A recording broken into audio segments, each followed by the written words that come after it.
Parfait, on va commencer. En préambule, vous dire bonjour à tous. Très content de vous revoir un mois après le premier webinaire. Euh, pour ce qui est de la communication, si vous avez des questions sur le contenu de la formation, vous pouvez le mettre dans le module Q&A ou QNR en français, je crois, questions et réponses. Et si vous avez des commentaires que vous voulez partager, soit avec les formateurs, soit avec tout le monde, vous pouvez le mettre dans le chat. Ça peut être sur la mauvaise connexion, comme ça avait été le cas avec moi la fois précédente. Sans plus attendre, on va commencer.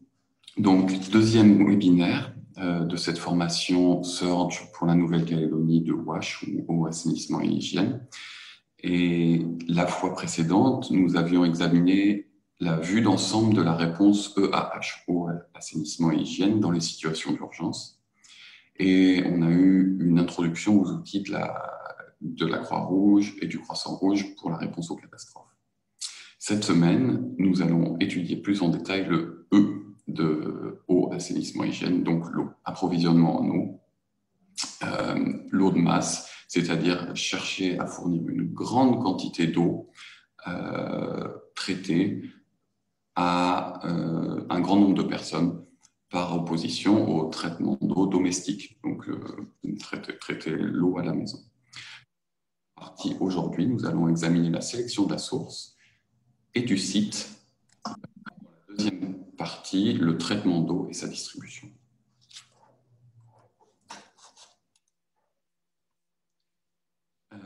Petit récapitulatif de ce que nous avons vu la fois précédente.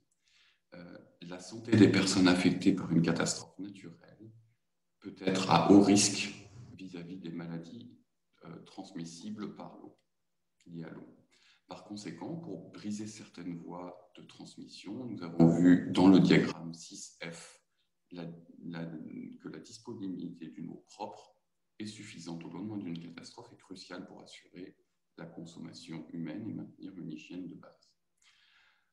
En plus de ça, le manque d'eau et des installations hydrauliques non adéquates nuit souvent à la dignité des personnes affectées par des situations d'urgence.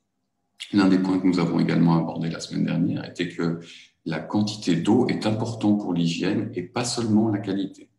Il convient donc de noter qu'il y a plus d'avantages en termes de santé et de communauté à fournir de grandes quantités d'eau de qualité raisonnable que de petites quantités d'eau de très bonne qualité.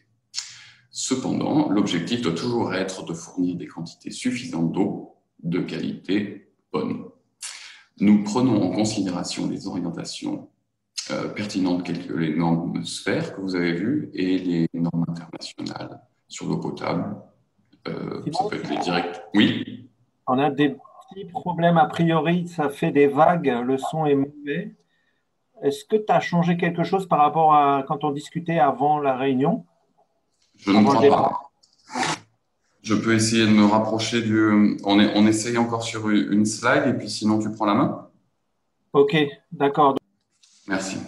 Donc il y a différents standards comme le standard SPHER et des normes internationales OMS ou des normes nationales à utiliser et également notre expérience, notre jugement et notre bon sens. À l'issue du webinaire, vous avez réalisé des tests. Et alors, les résultats de ces tests, c'est qu'il y a eu 43 personnes qui étaient inscrites sur le webinaire, 39 ont fait le test, 13% n'ont pas réussi, et 34, soit 87%, ont eu la note minimale de 80%. Il faut savoir que ne pas avoir réussi le test n'empêche pas de participer au webinaire suivant. Il y avait 3 essais pour les tests. En moyenne, les gens ont passé 55 minutes pour leur premier essai, 22 minutes pour leur deuxième, 14 minutes pour leur troisième essai. Est-ce que le son est correct?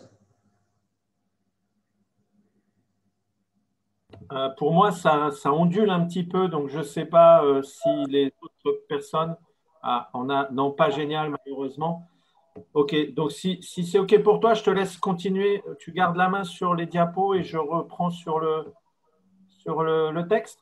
Ça marche. Je vais juste finir le, le, pour les questions qui ont posé problème. Et puis après, je te laisse la main. OK. Alors, vous nous avez demandé dans la FAQ d'avoir accès à la correction. Et on voudrait éviter que la solution se promène sur Internet, donc on a choisi de ne pas fournir le corrigé. Par contre, on peut revenir sur les questions qui ont posé le plus problème. La première étant, combien de modules ERU WASH à la Croix-Rouge française? Là, je vais vous donner la réponse parce que ce n'était pas forcément très clair dans notre présentation. C'est deux, une M15 et une M40. Il y a eu un certain nombre d'erreurs sur les questions liées au manuel Sphère. Et ça, je ne vais pas vous donner la réponse. Par contre, dans chacun des modules, on va se référer systématiquement à Sphère. Donc, vous allez pouvoir maîtriser ce référentiel. Une question sur l'Emergency Plan of Action, qui était très dur. Donc, c'est un peu normal qu'il y ait eu des échecs là-dessus. Dans les documents annexes, il y a des IPOE où vous pourrez vous référer pour voir comment ils sont constitués. Et une question sur les compétences de base. Si vous vous rappelez bien, lors de la première session, je vous avais mentionné, prenez votre stylo et votre papier et notez bien le nombre de compétences de base. Donc, pour ceux qui ont réussi à prendre un stylo et un papier à ce moment-là, ils ont eu la réponse. Autrement, il fallait aller chercher dans des documents annexes. Et donc, n'hésitez pas à prendre des notes lors de ces présentations pour capter au mieux les informations qui vous sont partagées. Et on a conscience qu'il y en a beaucoup et qui sont des fois un petit peu complexes. Je te laisse la main, Ludovic. Ensuite, il y a donc en complément du test, il y avait la possibilité de faire une évaluation du webinaire qui aussi incluait autant le webinaire que la partie test. Vous n'êtes vraiment pas nombreux à avoir fait ce test, uniquement 6 personnes sur les 39. Vous trouverez sur la page dédiée au webinaire le rapport complet des réponses qui ont été apportées par les personnes. C'est vraiment important pour nous que vous nous donniez votre retour.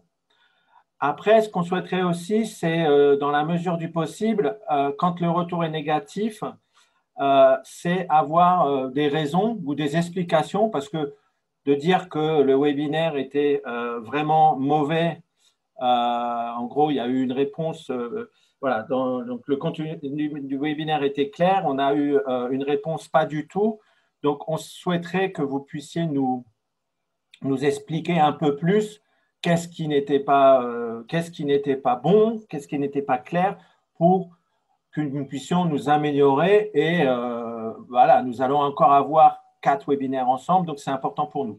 Donc, concernant les réponses spécifiques à l'informatique et à la connexion, globalement, c'était OK. Il y avait quelques problèmes de son haché, donc comme on l'a bien identifié, donc on a choisi cette solution de remplacement.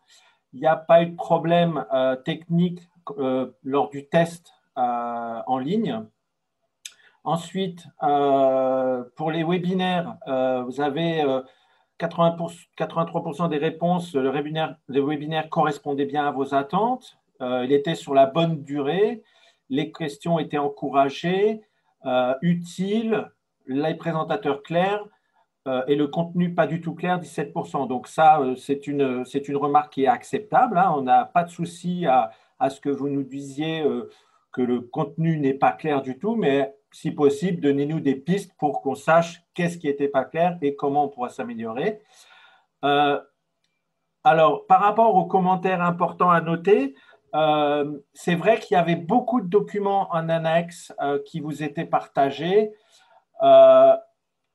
et on nous a demandé de prioriser. Là, ce que je veux dire par rapport à ça, c'est que beaucoup de ces documents ne sont pas à connaître vraiment de A à Z. Vous verrez avec les webinaires à venir qu'il y a des documents qu'il faut connaître plus que d'autres, comme le guide Sphère, mais que l'idée, c'est que vous ayez la connaissance de l'existence de ces documents et qu'à un moment donné, si vous aviez besoin d'aller chercher une information, vous allez pouvoir vous dire, ah, par exemple, les compétences, je sais que ça existe dans ce document-là, bon, je peux aller regarder dans ce document-là. Une autre remarque était, vous êtes pour la majorité extérieure au mouvement Croix-Rouge. Le mouvement Croix-Rouge, même en le vivant de l'intérieur, ça reste un mouvement qui est complexe, avec beaucoup d'entités. C'est une grande famille. Donc, on a tenu compte de cette remarque en vous partageant dans la foire aux questions un document synthétique qui résume en peu de pages l'interaction entre les différentes entités.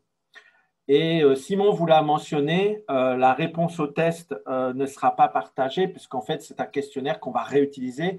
On ne peut pas se permettre à chaque nouvelle formation de créer des nouveaux questionnaires. Donc, savoir que ça se promène sur le net. Maintenant, je pense qu'il y a la question qui a été mentionnée les réponses qui ont été mentionnées par Simon. Mais en dehors de ça, vous pouvez aussi essayer de vous contacter les uns les autres pour après essayer vraiment de corréler, trianguler et de voir finalement quelles étaient les bonnes réponses. Je tiens à noter qu'il y avait il y a une partie des mauvaises réponses qui auraient pu être évitées. C'est dans le cas où on vous dit, parmi ces 4 propositions, quels sont les deux qui représentent, je ne sais plus, c'était pour le sphère par exemple. Et donc là, quand quelqu'un ne répond qu'une réponse, donc forcément la réponse va être fausse. Donc faites bien attention quand on vous demande citer les trois caractéristiques les plus importantes. Donc si vous en citez que 2, à la fin la réponse elle ne sera pas bonne. Donc voilà un petit peu le retour par rapport à vos évaluations. Donc pour ce webinaire, vous aurez encore accès à l'évaluation. Donc on vous encourage vraiment à y répondre et à nous partager tous les problèmes ou votre satisfaction que vous avez pu rencontrer pendant le webinaire et le test après le webinaire. Diapositive suivante, je pense. OK. Donc aujourd'hui, l'agenda, on est sur la présentation des différentes étapes de l'approvisionnement en eau dans le cadre de la production d'eau de masse. On verra quels sont les standards clés, les standards sphères liés à l'approvisionnement en eau. Nous verrons aussi en détail, la sélection des sources d'eau, puis à proprement parler, le traitement de l'eau et la distribution de l'eau. Et enfin, nous terminerons par différents exemples de stations de traitement qui sont utilisées par la Croix-Rouge française. Les standards sphères. Donc, sphère, c'est vraiment un document de référence qui est partagé par toutes les organisations humanitaires.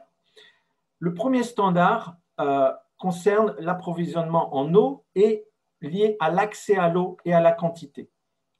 De l'eau en quantité insuffisante et de mauvaise qualité est la cause sous-jacente de la plupart des problèmes de santé publique dans des situations de crise.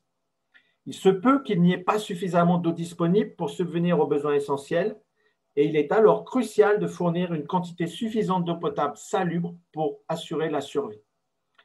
La priorité est de fournir une quantité d'eau suffisante, même si elle est de qualité moyenne. Cela peut être nécessaire jusqu'à ce que les standards minimums en termes de qualité et de quantité d'eau soient satisfaits. Donc, ce premier standard, c'est l'accès à l'eau et en quantité, et la quantité. Les personnes ont un accès équitable et abordable à de l'eau salubre et en quantité suffisante pour couvrir les besoins d'hydratation et les besoins domestiques. Voilà, donc, page 122 du manuel Sphère, vous trouverez les différentes actions clés pour ce standard. Donc, j'en ai cité quelques-unes sur la diapositive. Par exemple, repérer les sources d'eau souterraines ou de surface les plus appropriées en tenant compte de l'incidence éventuelle sur l'environnement. Le deuxième, déterminer la quantité d'eau requise et les systèmes nécessaires pour la fournir. Le troisième, assurer un drainage approprié du point d'eau au niveau du foyer, des espaces communs de cuisine, de lessive et de toilette et des installations de lavage des mains. Donc, nous reviendrons plus tard sur les indicateurs clés pour ce standard.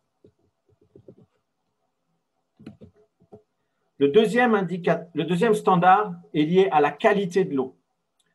Donc, l'eau est agréable au goût et de qualité suffisante pour être bue et utilisée pour la cuisine, ainsi que pour l'hygiène personnelle et domestique, sans présenter de risque pour la santé. Vous trouverez le détail de la même manière des actions clés, page 127 du manuel Sphère. Là aussi, 3 exemples. Déterminer les risques de santé publique liés à l'eau disponible et la meilleure façon de réduire ces risques. Déterminer la méthode la plus appropriée pour garantir de l'eau potable salubre au point de consommation ou d'utilisation. Et prendre les mesures nécessaires pour réduire au minimum toute contamination de l'eau après la collecte au point de consommation ou d'utilisation. Donc là aussi, nous reviendrons plus tard sur les indicateurs clés pour ce standard.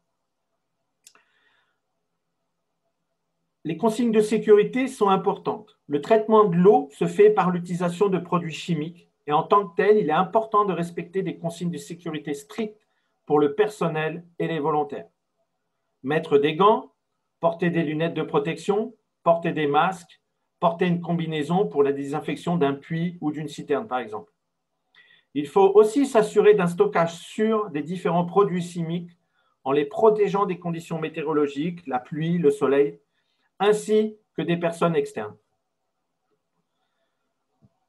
Pour l'approvisionnement en eau de masse, nous examinerons généralement une chaîne d'approvisionnement comme celle que vous voyez à l'écran. Dans cette présentation ici, aujourd'hui, nous allons nous concentrer sur les considérations relatives au choix de la source d'eau, le premier carré, et à l'emplacement des équipements de traitement de l'eau, donc le troisième, et enfin à la distribution. Il est important de noter que nous supposons que les évaluations initiales ont montré qu'il y a un besoin pour une intervention d'approvisionnement en eau de masse. C'est-à-dire que les gens n'ont pas accès à suffisamment d'eau potable et nous serons en mesure de leur donner accès via la mise en place d'un traitement de masse. Je passe la main maintenant à Chloé. Oui, merci Ludovic et bonsoir à tout le monde. J'espère que tout le monde m'entend correctement. Je vais partager mon écran. Donc normalement tout le monde voit mon écran maintenant. Et donc moi je commence par la partie à gauche du diagramme, donc, qui est la sélection de la source en eau. Donc quand on dit source en eau, quelles sont les possibilités ? Donc, si on regarde ce diagramme qui s'affiche à l'écran et qui montre une partie du cycle de l'eau, on peut voir que nous avons un certain nombre d'endroits où nous pouvons trouver des sources d'eau. Donc, lorsqu'il pleut, on aura un ruissellement de surface qui peut du coup être collecté dans des barrages ou qui peut également être collecté par les ménages dans les gouttières et dans les réservoirs familiaux. L'eau de pluie pénètre également dans le sol où, selon la géologie, elle peut émerger dans des sources ou s'accumuler dans les réserves d'eau souterraines auxquelles, après, on peut accéder par des forages ou des puits. Les rivières et les lacs sont également alimentés par la pluie. Les eaux de ruissellement, excusez-moi, j'ai cliqué trop vite. Les eaux de ruissellement de surface et les eaux souterraines vont puiser l'eau de ces sources soit directement, soit en créant des puits d'infiltration dans les berges. Et ça permet d'améliorer la qualité de l'eau parce que l'eau, elle est filtrée à travers la berge, à travers le sol. Donc au global, on a 3 catégories de sources d'eau. Donc l'eau de pluie qui est non contaminée en théorie jusqu'au contact avec les surfaces contaminées. Les eaux souterraines, donc toute source souterraine peut être contaminée ou propre selon son niveau de protection. Nous, on considérera qu'une eau souterraine profonde, correctement protégée, elle peut être considérée comme non polluée jusqu'à preuve du contraire. Et les eaux de surface, ça, c'est toutes les sources d'eau qui sont situées au-dessus du sol. Elles sont toujours considérées comme contaminées jusqu'à preuve du contraire, à l'inverse des eaux souterraines. C'est aussi le cas d'une eau souterraine peu profonde. À ce moment-là, on la considère également comme contaminée jusqu'à preuve du contraire. Donc, une eau polluée traitée reste potentiellement dangereuse en cas de faille au niveau du traitement. Si on la traite, si elle est polluée à l'origine, elle reste potentiellement dangereuse. Voilà, maintenant, on va passer aux considérations clés pour la sélection de la source d'eau. Donc, alors, la question à se poser, c'est quelle source ou quel site d'eau choisir quand on arrive sur une zone de catastrophe. Et ça, c'est en supposant que vous avez le choix. Et ça serait un luxe d'avoir le choix. Donc, imaginons qu'une catastrophe vient de se produire, que les gens sont déplacés, que les services de l'eau sont en panne. Il faut aider les gens avec l'approvisionnement en eau. Donc, fondamentalement, on a 4 critères principaux à considérer, que vous voyez sur la slide. Donc, la quantité, ça veut dire que est-ce que la source, elle peut fournir suffisamment d'eau pour répondre aux besoins des personnes qu'on essaye de servir? La qualité, là, on se pose la question de savoir est-ce que la source peut fournir une eau de qualité suffisante pour répondre à nos besoins ou est-ce qu'on a besoin d'équipements qui sont capables de traiter cette eau efficacement? Après, il y a l'accès qui a un caractère à ne pas négliger. Donc, l'accès au site, est-ce qu'il est possible pour les personnes qui vont venir chercher l'eau et pour les équipements qui vont permettre de la traiter ou de la distribuer? Y a-t-il une autorisation pour extraire l'eau de cette source? Une autorisation coutumière ou gouvernementale? Et si d'autres utilisent déjà la même source, comment est-ce que ça va les affecter également si on vient s'installer à ce niveau-là? Puis le 4e critère à prendre en compte, c'est la sécurité. Et pouvons-nous assurer la sécurité des personnes qui travaillent et de celles qui accèdent au site? Également, la sécurité du matériel. Si on dispose du matériel, est-ce que le site pourra être sécurisé? Donc là, je vais vous laisser juste un petit temps, on va dire une vingtaine de secondes, pour vous poser la question de savoir, selon vous, laquelle de ces 4 caractéristiques est la plus importante. Voilà, ce n'est pas forcément la peine de vous embêter à écrire ça dans les Q&R ou dans la chatbox. Simplement, posez-vous la question chez vous. Prenez, on va dire, 10 secondes pour y réfléchir. Parmi les 4 caractéristiques, lesquelles vous semblent la plus importante? Donc voilà, moi, ce n'est pas forcément une question piège et je vous donne la réponse. Et en fait, elle est un peu spéciale puisque je ne suis pas sûre qu'on puisse dire que l'un ou l'autre est plus important, mais tout va dépendre de votre contexte, de quand vous arrivez sur le site. Et vous pourrez les évaluer différemment en fonction du contexte. Donc chacun de ces 4 critères doit être soigneusement pris en compte dans la prise des décisions. Une chose est sûre, c'est que vous trouverez rarement une source et un emplacement parfait quand vous arriverez sur un lieu de catastrophe. Donc, gardez bien ces 4 critères en tête et faites une évaluation complète sans en oublier un. Voilà. Et surtout, utilisez votre bon sens. Donc, prenons le premier critère de la quantité. Pourquoi nous efforçons-nous de fournir plus d'eau que juste pour boire, donc plus que juste pour l'eau de boisson? Si l'approvisionnement en eau potable elle est de mauvaise qualité, il y aura plus de maladies d'origine hydrique. On a vu la dernière fois comme le choléra, la typhoïde, la dysenterie. Mais aussi, quand les gens n'ont pas assez d'eau, ils arrêtent les activités quotidiennes habituelles, par exemple le lavage, le bain, le nettoyage des casseroles et des ustensiles de cuisine. Ces pratiques d'hygiène, elles sont diminuées. Donc, ces mauvaises pratiques sanitaires, elles entraînent une mauvaise hygiène qui se conjugue pour augmenter le risque des maladies liées à l'eau qu'on vient de citer. Donc, lorsque nous parlons de quantité d'eau nécessaire à l'usage domestique, ça dépend beaucoup du contexte dans lequel vous vous trouvez, là encore. Donc, cela peut varier en fonction du climat de la zone dans laquelle vous êtes déployé, des installations sanitaires disponibles également. Il y en a qui demandent de l'eau, certaines installations sanitaires qui ont besoin d'eau, d'autres moins. Des habitudes des gens également sur place, des pratiques religieuses et culturelles, des aliments qui sont cuisinés. Enfin, il y a tout un tas d'exemples qui montrent que la quantité d'eau dépend fortement du contexte dans lequel vous vous trouvez. Donc, par conséquent, les normes, particulièrement les normes sphères qui sont données à titre indicatif et elles peuvent être dépassées pour se conformer aux normes locales. Il ne faut pas être fixé sur les normes sphères. On peut également dépasser pour s'adapter au contexte local. Donc, certaines questions supplémentaires peuvent être considérées également. Donc, y a-t-il un accès équitable à l'approvisionnement en eau au sein de la population? Par exemple, est-ce que la quantité provenant de la source est fiable et est-ce que la saisonnalité l'affecte? Ça veut dire si on est en période sèche, est-ce qu'on aura toujours de l'eau à l'endroit où on a décidé de s'installer?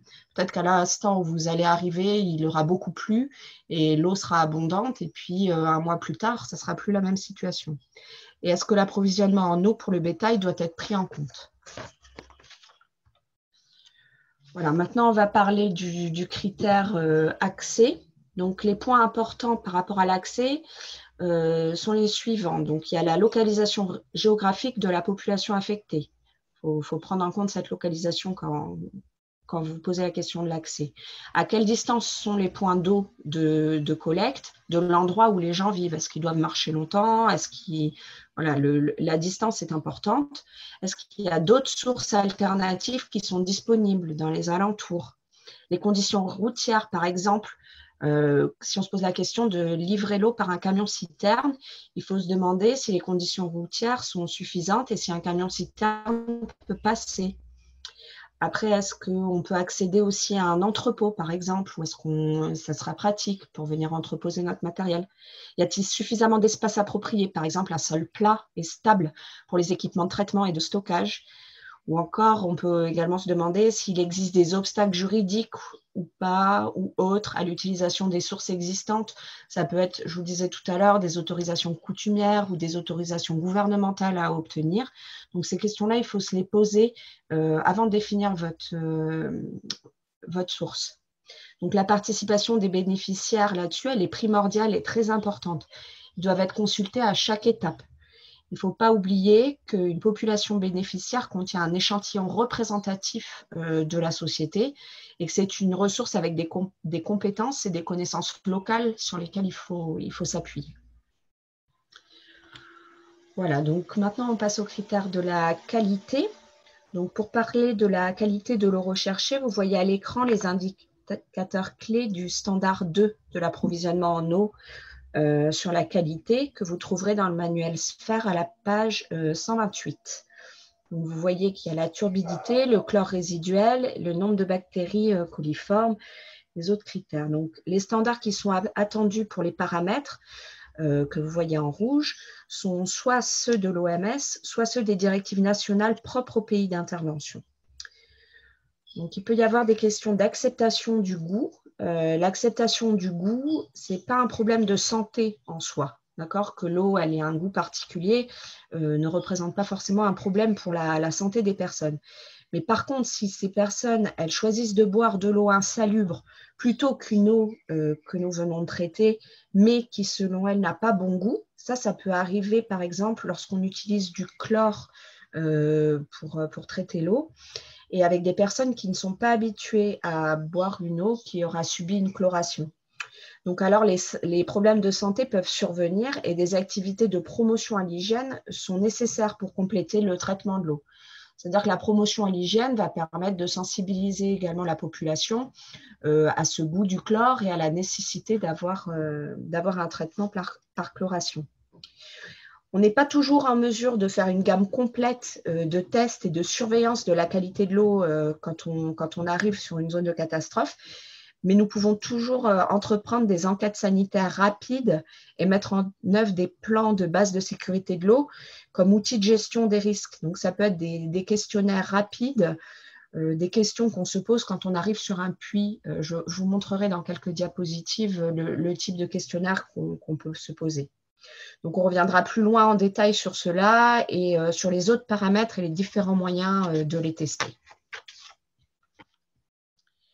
Voilà, en termes de sécurité, donc ce qu'on entend par sécurité, ce n'est pas la sécurité de la qualité de l'eau qu'on viendra de traiter, mais plus ici la sécurité et la sûreté sur le site qu'on aura choisi. Donc, c'est souvent spécifique au contexte, encore une fois.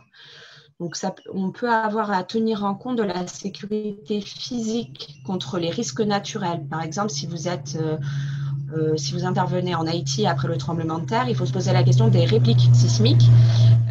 Ou alors sur un site où il y a eu une inondation à cause de pluies torrentielles, se poser la question également de la survenance à nouveau des inondations.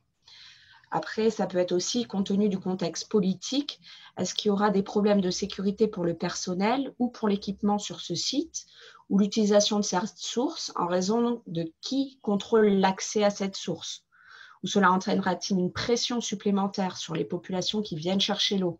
Voilà, ça c'est des questions qu'il faut se poser en termes de sécurité. Est-ce qu'il est possible ensuite de clôturer le site, de stocker les consommables chimiques qu'on va devoir utiliser en toute sécurité et que ces consommables chimiques soient hors de portée des animaux, des enfants et des adultes qui parfois peuvent être un peu curieux et qui veulent venir voir ce qui se passe? Y a-t-il des problèmes de vol dans la région? Ça, c'est souvent des questions qu'il faut se poser aussi pour la sécurité du matériel. Et est-ce que des sous-produits seront produits? On n'y pense pas en premier lieu, mais c'est important de l'avoir en tête. C'est par exemple les boues décantées qui proviennent du traitement de vos eaux.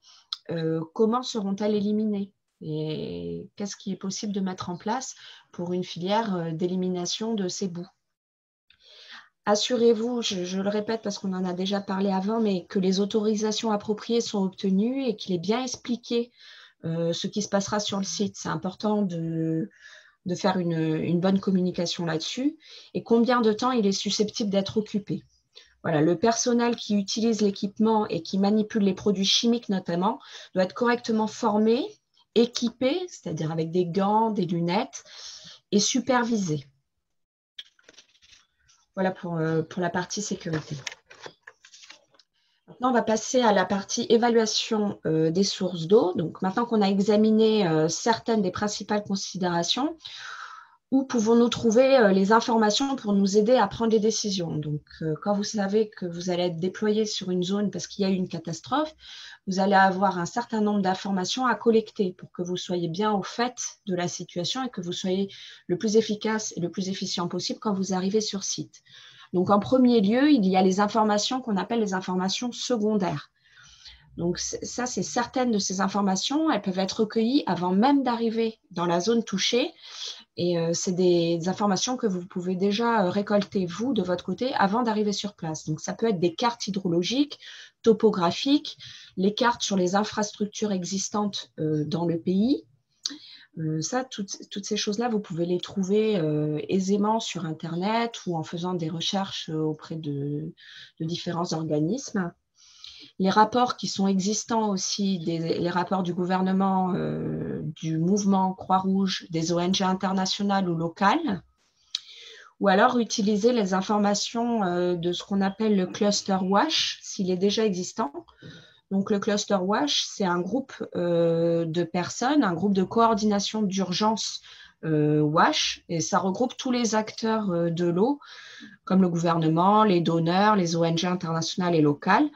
Et ils auront, eux, des informations et des contacts à partager. C'est-à-dire que quand vous êtes déployé, peut-être qu'il y a déjà un cluster qui est mis en place et qui pourra vous transmettre ces rapports.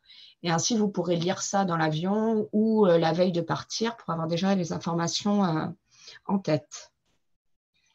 Ensuite, il y a la collecte d'informations sur place. Donc là, c'est la cartographie des bassins versants qui consiste à esquisser toutes les caractéristiques d'un bassin versant. Ça peut aider à indiquer les sources potentielles de pollution par les populations qui sont en amont, ou alors si vous repérez des industries.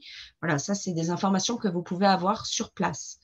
Il y a aussi les connaissances locales concernant les sources qui sont vitales et primordiales pour ce qui concerne les options, la saisonnalité, les autorisations d'utilisation, les informations sur les tests de qualité de l'eau qui peuvent être disponibles auprès des services publics locaux déjà. Après, il y a des informations sur l'agriculture ou l'industrie dans la région qui peuvent être données par les personnes sur place et qui représentent une indication des risques de contamination de la ressource en eau. Il y a les informations sur la santé que vous pouvez également obtenir et qui peuvent également donner une indication de la situation lorsqu'elles sont regroupées avec des informations sur les sources en eau. L'idée, c'est de demander à autant de personnes différentes que possible dans le délai disponible que vous avez pour confirmer vos réponses. Ne vous contentez pas d'avoir la réponse d'une personne, essayez de multiplier vos sources d'informations pour avoir une information fiable sur laquelle vous pourrez vous baser pour choisir votre site. Ensuite, il y a des enquêtes et des observations sanitaires qui peuvent être faites. Donc ça permet d'étudier le voisinage local de la source et les risques de pollution, notamment les pollutions fécales. Donc ces risques, ils concernent les scénarios présents, mais également les scénarios futurs. Par exemple, si actuellement vous voyez qu'il y a une open defecation, donc ça veut dire que les gens ils font leurs besoins dans les champs ou dans la nature, et puis que plus tard vous décidez d'installer des latrines pour pallier ce problème, eh bien, choisissez bien également l'emplacement futur des latrines. Ne mettez pas trop près des sources. Voilà, donc toutes les sources d'eau de surface, on l'a dit tout à l'heure, elles tomberont dans la catégorie à haut risque, mais il convient de répondre aux questions pour identifier les facteurs de risque qui sont présents et ceux qui peuvent être améliorés. Donc après, l'analyse de la qualité de l'eau, ça donne un résultat à un instant T, mais c'est indicatif sans information sur tous les autres paramètres. Donc il y a certains paramètres, par exemple le fluorure, qui ne fluctuent pas sur de courtes périodes, mais il y a d'autres paramètres qui peuvent fluctuer beaucoup, par exemple la turbidité ou la contamination fécale. Donc, ces mesures de turbidité, de salinité, elles sont souvent prises avec des kits de terrain, donc qui sont disponibles dans des mallettes portatives et qui peuvent aider à décider de l'applicabilité de tel ou tel type de traitement d'eau, de tel ou tel type de machine que vous allez développer ou de tel ou tel composé chimique qui va être nécessaire. Voilà, donc là, un exemple de bonne question à se poser est donné dans l'annexe 1 de la partie EHA du manuel SPHER à la page 161. Donc, je vous invite à aller y faire un tour si jamais vous avez envie d'avoir un peu plus d'informations. C'est une liste de questions qui sont destinées à évaluer les besoins, déterminer les ressources et décrire les conditions locales. Voilà, j'en ai parlé déjà tout à l'heure. Donc, on a mentionné plusieurs fois les enquêtes sanitaires. Donc là, vous avez, si vous n'avez pas déjà vu ces formulaires, voici quelques exemples.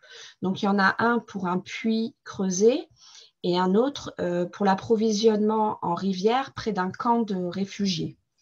Donc, ces formulaires, ils vous invitent à répondre à des questions sur les risques potentiels de contamination de la source et aussi à identifier les mesures à prendre pour réduire ces risques. Donc, par exemple, si vous prenez le formulaire du puits sur la gauche, pose des questions telles que y a-t-il une latrine à moins de 30 mètres du puits? Et là, vous cochez oui ou non. Y a-t-il des fissures dans le sol en ciment qui entoure le puits? Oui ou non. Et puis pour la rivière à droite, il y a quelques exemples de questions. Donc, les gens défèquent-ils près de la rivière? Yes or no. Les gens se lavent-ils ou se baignent-ils en amont des points de collecte d'eau potable? Pareil, vous tiquez si c'est oui ou non. Et à la fin, vous obtenez un score de risque. C'est le risque score qu'on voit écrit en bas. Et vous pouvez mettre en place les mesures qui vous permettent de diminuer ce score de risque.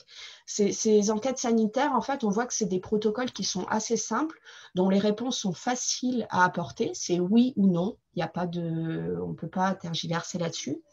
Donc, c'est assez facilement transposable à tout à chacun et notamment à la communauté. Donc, c'est des outils qu'on peut transférer facilement à la communauté et il ne faut pas hésiter que ces enquêtes sanitaires soient faites par la communauté elle-même.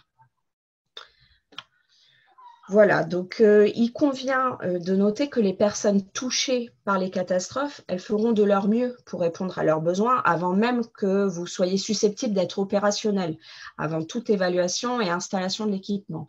Les populations, il va y avoir une catastrophe, elles vont déjà s'organiser avant même que vous arriviez sur site et que vous mettiez en place votre équipement. Donc, s'il existe des actions immédiates, telles que celles qui sont énumérées ici, sur cette slide, qui peuvent être prises pour améliorer la situation, elles doivent être prises. Ça permettra d'améliorer la situation, le temps de mettre en place les solutions qui sont identifiées. Donc, ce sur quoi on peut agir immédiatement, c'est la protection de la source, l'organisation de la distribution pour s'assurer que tout le monde et les plus vulnérables ont accès à l'eau, distribuer des conteneurs pour la collecte et le stockage de l'eau, fournir un soutien communautaire et de la promotion de l'hygiène, surveiller également, évaluer et améliorer les pratiques actuelles, ou alors fournir un stockage et un traitement de l'eau de base et organiser une distribution par un camion ou autre s'il y a aucun autre choix. Voilà, si un site il est sélectionné pour la mise en place d'un traitement de l'eau de masse, il faut avoir en tête qu'il est difficile de le changer après. Donc, une fois que vous avez fait toute votre évaluation et que vous choisissez un site, il faut en être sûr. Parce qu'il faut s'assurer après que tous les points qui contribuent à la décision finale ont été bien pris en compte parce qu'il est très compliqué de changer une fois que vous avez choisi. Voilà, moi j'en ai fini pour la partie sélection source d'eau. Donc, à part s'il y a des questions dont les collègues vont me faire part, je vais laisser la place à Ludovic pour la partie suivante. Merci Chloé. Ok, donc maintenant nous avons identifié avec Chloé et sélectionné la source d'eau brute. Nous pouvons maintenant commencer le traitement de cette eau. Donc, cette diapositive décrit les facteurs clés pour la sélection du processus de traitement de l'eau. Donc, dans les premières étapes de l'urgence, l'eau doit être fournie rapidement. Donc, une approche de mise à niveau du traitement est nécessaire et doit être considérée dès le début.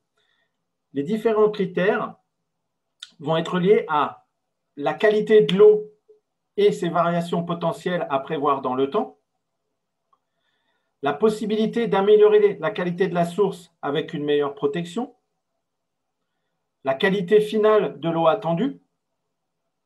On ne va pas avoir forcément un besoin identique si on veut fournir de l'eau dans une crise de choléra ou dans des structures de santé ou par rapport à une situation un peu moins critique.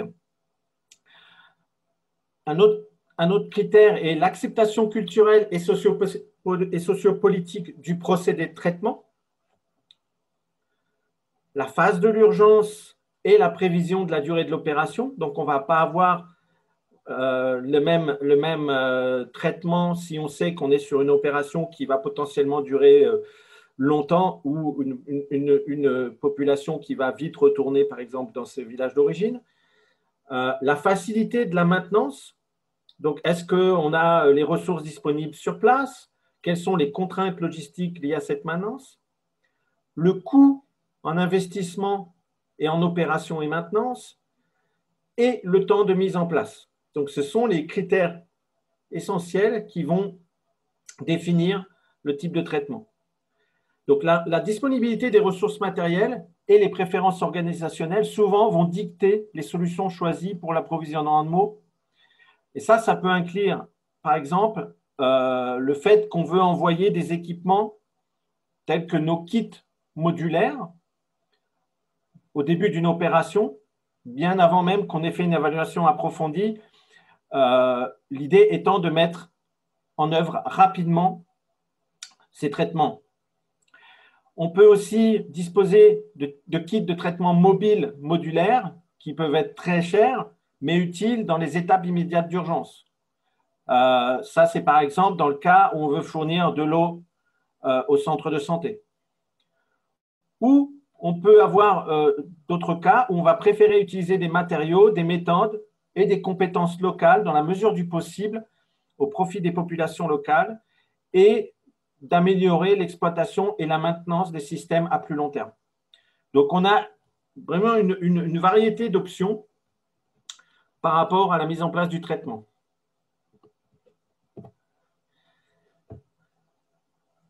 Quel que soit le processus de traitement choisi, les objectifs généraux seront les mêmes. On a deux objectifs immédiats. La protection des sources d'eau afin de minimiser les risques de contamination et de transmission des maladies d'origine hydrique. Et on a la fourniture d'eau en quantité raisonnable. En tant qu'objectif à moyen terme, nous devons continuer à améliorer à la fois le traitement et l'accès. L'amélioration de la qualité physique et biologique de l'eau, mais aussi l'amélioration de l'accès à l'approvisionnement grâce à l'amélioration des réseaux de distribution d'eau et des installations de stockage. Avant d'aller plus loin, il est utile de définir quelques-uns des paramètres de qualité de l'eau dont nous discutons couramment en matière de traitement de l'eau. Le premier paramètre est la conductivité. La conductivité, c'est une mesure de la salinité de l'eau et peut être un problème en particulier dans les régions côtières. La plupart de nos équipements de traitement d'eau standard ne traiteront pas la salinité. Il faut donc vérifier les sources pour voir si elles répondent aux exigences. Pour que l'eau ne soit pas rejetée au goût, nous devons viser des sources inférieures à 1500 microsiemens par centimètre, à moins que les gens ne soient habitués à boire à des sources avec des valeurs légèrement plus élevées. Donc ça, c'était un des exemples après le tsunami 2004 au Sri Lanka, où les populations côtières avaient une habitude et la norme de 1500 microsiemens était montée à 2000. Donc, en règle générale, certaines sociétés nationales ont des unités de traitement de désalinisation, mais ça reste limité. Voilà, ça reste limité. La majorité des sociétés nationales n'ont pas d'unité de désalinisation. Le deuxième paramètre, c'est la turbidité. Donc, la turbidité, qui est une mesure des particules dans l'eau, doit être inférieure à 5 NTU, ce qui signifie qu'elle sera claire et prête à être désinfectée au chlore. Le troisième élément sont les coliformes fécaux, ou également appelés coliformes thermotolérants, qui doivent être inférieurs à 10 unités de formation de colonies pour l'eau non chlorée. Ensuite, le point suivant est le chlore libre. Lorsque nous désinfectons avec du chlore, où nous voulons avoir au moins 0,2 mg par litre au point de livraison. La couleur, l'odeur et le goût doivent être acceptables pour les utilisateurs, sinon vous avez le risque que les populations ne consomment pas l'eau produite.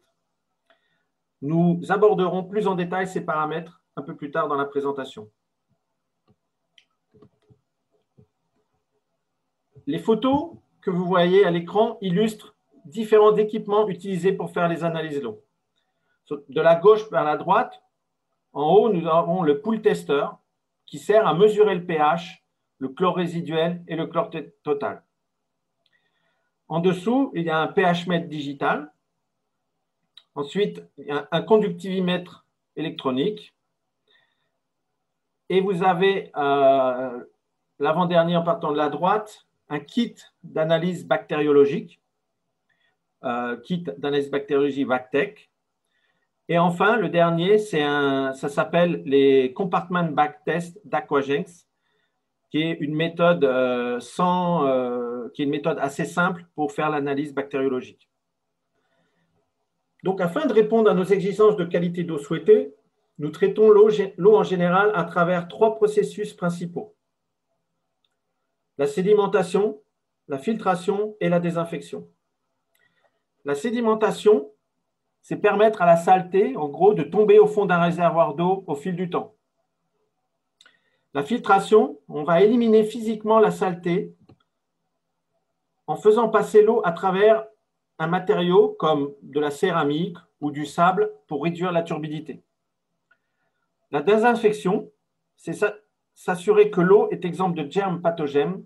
Cela peut être fait par des produits chimiques, la chaleur ou même la lumière du soleil.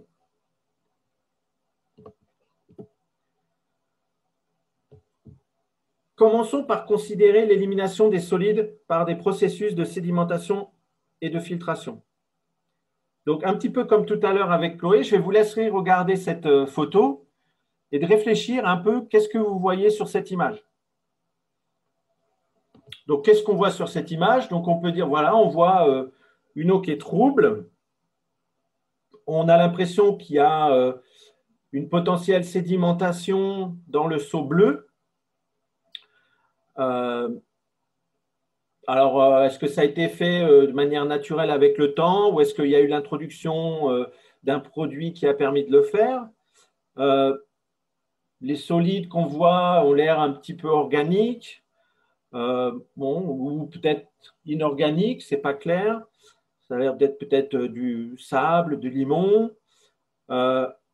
On a vraiment l'impression que la personne qui verse l'eau dans le seau vert le fait de manière lente, progressive, pour éviter qu'il y ait le minimum de particules qui passent du seau bleu au seau vert.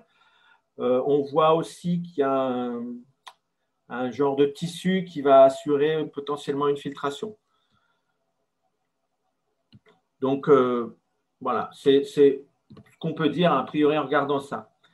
Donc, un des éléments qui est important pour nous, c'est la turbidité. Donc, la turbidité, c'est une façon qui va nous permettre de mesurer rapidement la quantité de solide dans l'eau. C'est une mesure donc, qui mesure la quantité de matière en suspension qui est transportée dans l'eau. Donc, la turbidité peut être mesurée en unité de turbidité néphélométrique, NTU. L'illustration représente différents pots contenant de l'eau à différentes turbidités, où le nombre sous chaque pot est la valeur NTU. Une fois que la turbidité tombe en dessous de 5 NTU, nous ne pouvons pas le voir à l'œil nu, l'eau va apparaître transparente pour nous. Maintenant, d'où vient la turbidité? Vous pouvez voir dans le tableau sur la droite, les sources de turbidité, ça viendra de l'érosion des sols, tout ce qui va être limon-argile, tout ce qui est lié au ruissellement urbain, comme la crasse routière, les toits, des parkings, tout ce qui provient des déchets industriels, comme les effluents de traitement des eaux usées et des particules diverses et variées. Aussi, tout ce qui peut être organique, comme des micro-organismes, des plantes, des animaux en décomposition, etc.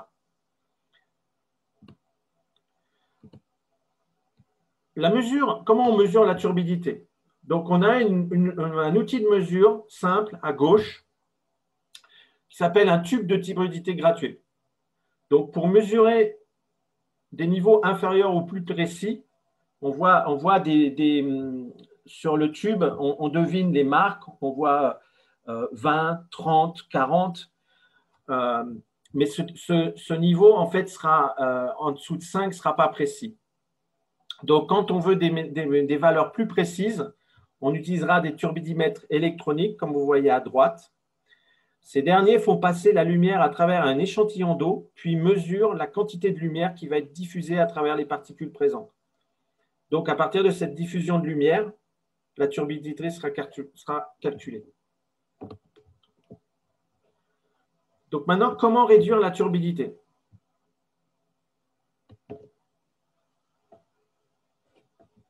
On a plusieurs façons de réduire la turbidité. La première, c'est la sédimentation ou la décantation.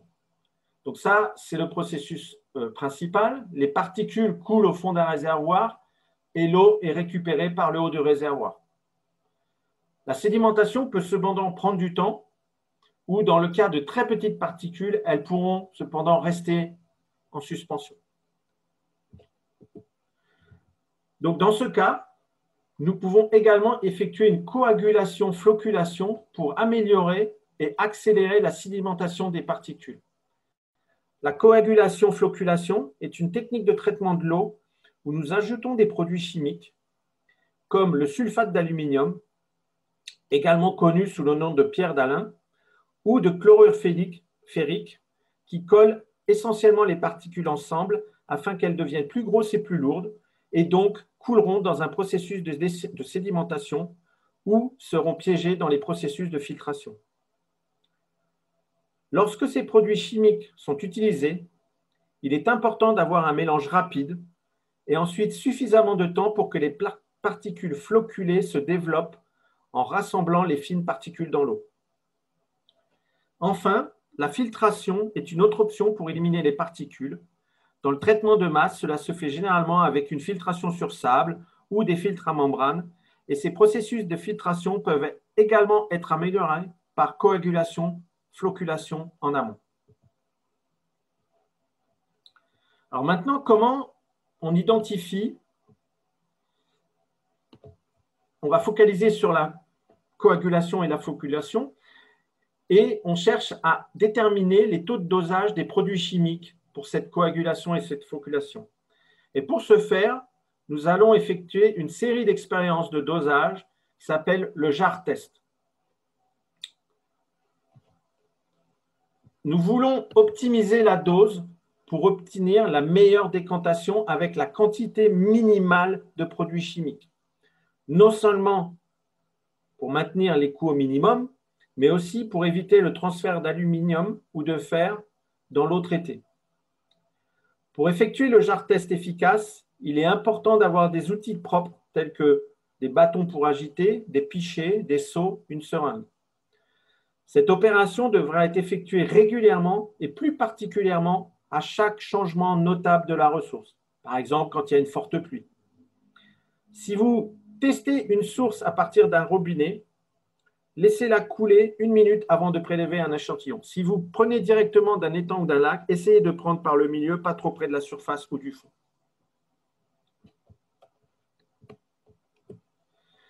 L'étape numéro 1, on va préparer la solution mère.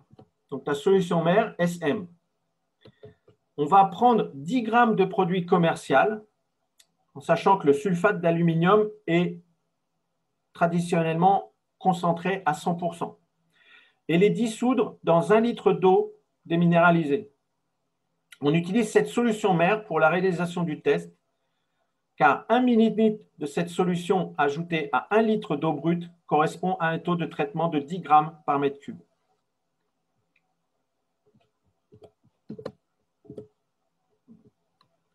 Étape numéro 2 maintenant. Donc l'étape numéro 2, on va préparer nos échantillons. On va prélever au moins 10 litres d'eau brute. On va relever la turbidité de cette eau brute. On va bien homogénéiser, puis introduire 1 litre d'eau brute dans 4 béchers propres si vous avez une machine dédiée à ça, ou 6 pichets transparents. Et on va introduire des doses croissantes de coagulants dans chaque récipient. Donc, on n'a pas de règle spécifique à cette étape.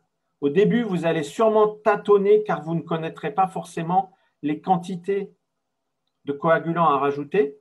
Mais après plusieurs jours de test, vous serez à même d'identifier les valeurs les plus intéressantes à prendre en fonction de la turbidité de la ressource. Donc, dans notre exemple ici, vous voyez à l'écran, dans le premier pichet, on a rajouté 2 ml de solution mère. Dans le deuxième, 4 ml. Dans le troisième, 8 ml, 10 ml, 14 et 18 pour les suivants. L'étape 3, on va mélanger rapidement le produit. Donc, on vient de rajouter notre solution mère. Le mélange se fait rapidement pendant 1 minute pour assurer la diffusion uniforme du produit dans le récipient. Donc ça, c'est assez simple. Ensuite, on va mélanger lentement pendant 20 minutes. Ça va permettre la formation et l'agrégation des flocs. Donc, en fonction du matériel disponible sur place, ça peut se faire manuellement, mais dans certains équipements, comme pour les ERU, il existe des machines d'agitation qui font ce travail et qui peuvent être inclus dans certains kits de traitement. Ensuite, la phase de repos. Donc, ou sinon on a tourné avec notre baguette chinoise. On laisse décanter pendant 20 minutes. Donc, les flocs vont tomber au fond. Donc, là, les particules vont s'agréger avec les coagulants et elles vont s'agréger et donc devenir plus lourdes et tomber au fond. L'étape suivante, on va maintenant comparer les résultats obtenus pour voir quelle est notre concentration optimale de coagulants. Donc, une fois le temps de repos passé, on regarde à l'œil et on essaye de deviner ceux où on a les meilleurs résultats. Est-ce que les flocs sont bien construits? Est-ce qu'on voit encore beaucoup de flocs au milieu du pichet? Et à l'œil, est-ce que l'eau est transparente? Donc là, on est sur plutôt une turbidité à l'œil. Là, en étape suivante, on va mesurer la turbidité du meilleur récipient. Et si cette turbidité est inférieure à 5, la valeur standard qu'on a donnée, on va prendre la valeur de sulfate d'aluminium ajoutée comme résultat du jar test. Maintenant, peut-être, comme j'ai mentionné, c'est votre premier jar test. Aucun des récipients, avec toutes les valeurs qu'on a prises, entre 2 ml et 18 ml, n'est bonne, ne donne un résultat convenable. Donc, on va refaire le test. On va reprendre de l'eau. Et là, on va peut-être changer. On va partir de 20 ml et on va aller jusqu'à 40 ml. Donc, on répète le test autant de fois que nécessaire, tant que la turbidité à l'arrivée n'est pas bonne. Une fois que vous avez la turbidité à l'arrivée qui est bonne, on va tester le pH de l'eau brute qui doit être compris entre 6,5 et 7,5, parce que ça permet une utilisation optimale du sulfate d'aluminium. Il faut aussi normalement faire attention à n'avoir qu'une valeur résiduelle de 0,2 mg par litre de sulfate d'aluminium dans l'eau traitée. Donc là, on peut utiliser un photomètre avec les réactifs adéquats pour analyser la quantité d'aluminium sulfate. Sinon, c'est pourquoi on prendra toujours la valeur minimale de produits à ajouter lors du jar test, si on n'a pas l'outil pour tester. Sur un court terme, cela ne posera pas de problème d'avoir des quantités trop fortes de sulfate d'alumine pour les populations par rapport à l'ingestion dans l'eau. Par contre, sur des situations plus longues, on va vraiment être amené à faire les analyses. Donc, si on n'a pas l'équipement sur le début d'une opération sur 2 semaines, 3 semaines, ça ne posera pas de problème. Par contre, si on sait que ce traitement doit rester là pendant une année, on sera amené à amener l'équipement assez rapidement. Quelques valeurs à avoir en tête, c'est que le taux de traitement, en règle générale, se situe entre 20 grammes par mètre cube et 150 grammes par mètre cube. Si on est en dehors de ces quantités-là, il faut faire attention et il faut surtout bien surveiller l'évolution du pH, car si le pH n'est plus optimal, ça veut dire que les produits ne sont plus efficaces.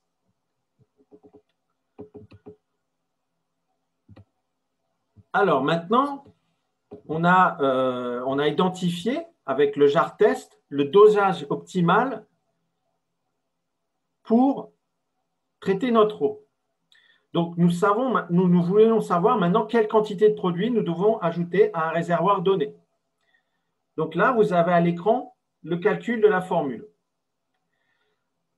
La formule, c'est le nombre de grammes de sulfate d'aluminium multiplié par le résultat du jar test, donc c'est-à-dire le nombre de millilitres que vous avez ajouté dans votre litre, dans votre pichet, qui sera multiplié par le volume à traiter, donc le nombre de litres de votre réservoir.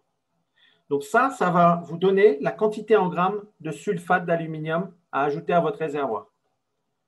Bon, c'est un petit peu compliqué. On va juste maintenant le voir à travers un exemple pour l'appliquer.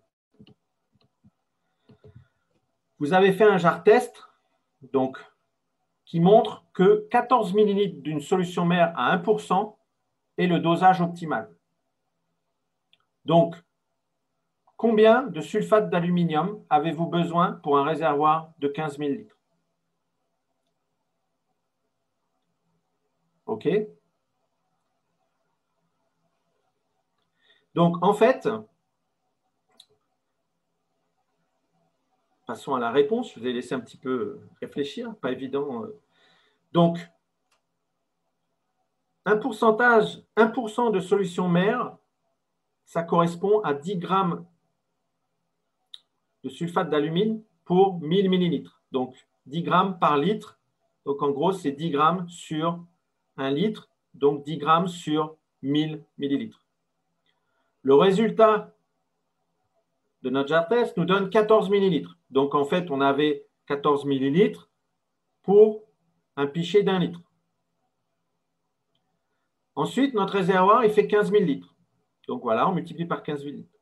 Donc, si on regarde, on fait l'opération, on obtient 2100 grammes, pardon, ce qui nous fait 2,1 kg. Donc, les choses qui ne varient pas ici, c'est que, contrairement au chlore, le chlore, vous avez différents types de chlore commerciaux. Donc, ils vont avoir différents pourcentages de chlore actif. Pour le sulfate d'alumine, cette valeur est toujours la même. tous les sulfates d'alumine, en fait, vous avez 10 grammes par 1000 millilitres. Donc, ce chiffre-là ne change jamais. Ici, ce qui peut changer, c'est si vous choisissez de faire votre test, non pas sur un pichet d'1 litre, mais sur un pichet de 2 litres. Vous avez mis 14 millilitres, mais c'était sur 2 litres. Donc, dans ce cas-là, vous allez diviser par 2 litres. Et là, cette valeur-là, c'est assez facile. Il ne faut juste pas se tromper. Si on vous dit un réservoir de 15 mètres cubes, il faut prendre la valeur en litres. Donc, 15 mètres cubes, ça fait 15 millilitres. Donc, voilà pour le calcul. Donc, vous venez de voir comment, en fait, on va identifier la quantité de produits chimiques, donc le sulfate d'aluminium, qu'on va devoir ajouter dans notre réservoir de 15 000 litres pour avoir une turbidité satisfaisante pour passer à l'étape suivante. Je vais donner la main à Pascal. Salut les amis, ici Pascal. Alors c'est le moment de prendre une grande respiration, de s'étirer un petit peu et surtout de ne pas trop criser parce que toutes les notions qu'on apprend maintenant, vous aurez largement le temps de les revoir pour la révision comme sur le terrain, parce que ça fait souvent peur, tous ces calculs. Je vous encourage à aller reprendre connaissance avec les règles de 3, les tableaux de grammes et de kilos. Donc la désinfection. La désinfection, l'autre processus important du traitement que nous utilisons après avoir retiré les particules fines de l'eau est la désinfection. Nous utilisons la désinfection pour tuer les agents pathogènes de l'eau. OK. Donc, je reprends. L'autre processus, donc, c'est la désinfection. On utilise la désinfection pour tuer les agents pathogènes dans l'eau. Alors, on ne peut pas voir ces micro-organismes. Les plus petites bactéries sont de l'ordre de 0,3 microns. Les plus petits virus, eux, de l'ordre de 0,05 microns. En comparaison, un cheveu humain a un diamètre de l'ordre de 100 microns. Le chlore est le désinfectant le plus couramment utilisé car il est efficace contre un large éventail d'agents pathogènes et peut également laisser une capacité de désinfection résiduelle dans l'eau distribuée. Alors, il existe d'autres méthodes de désinfection comme la chaleur ou les rayons UV, le rayonnement ultraviolet, ainsi que d'autres produits chimiques comme l'ozone et la chloramine. Dans le traitement qui nous intéresse, l'eau de masse en cas d'urgence, nous utilisons presque toujours du chlore comme désinfectant. La chloration consiste donc à ajouter une quantité suffisante de chlore jusqu'à déceler l'apparition de chlore actif en concentration suffisante.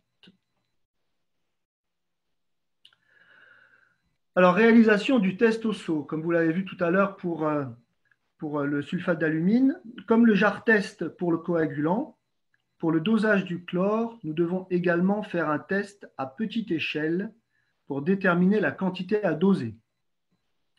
C'est ce que nous appelons le test au seau, bucket test en anglais, qui est aussi appelé la demande en chlore en français. Le but du test au seau est de déterminer la quantité de chlore commercial, que nous devons ajouter à l'eau claire pour qu'il y ait 0,5 mg par litre de chlore résiduel libre après 30 minutes de contact. Le contact étant le temps qui est nécessaire au chlore pour réagir avec la matière organique et les pathogènes, c'est-à-dire rendre l'eau potable. Le test au seau se divise en 5 étapes. Étape numéro 1. Préparation de 6 seaux d'eau claire, celle qui a été préparée après la coagulation-flocculation, c'est-à-dire celle que vous préparez à donner à boire, de 10 litres chacun. Pas besoin de seaux transparents.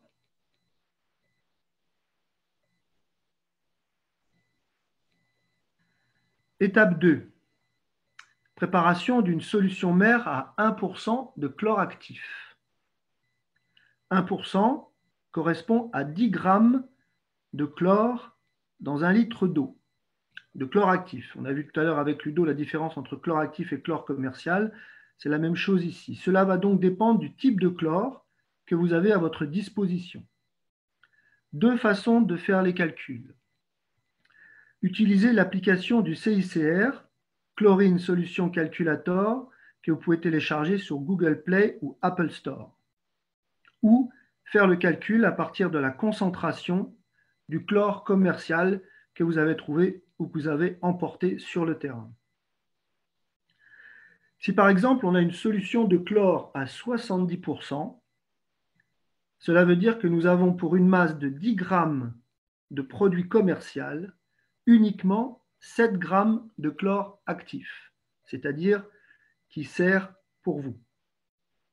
Si on veut une solution mère de 1%, cela veut dire 10 grammes par litre de chlore actif, soit donc 10 divisé par 7 multiplié par 10 grammes, la règle de 3, égale 14,3 grammes de produit commercial.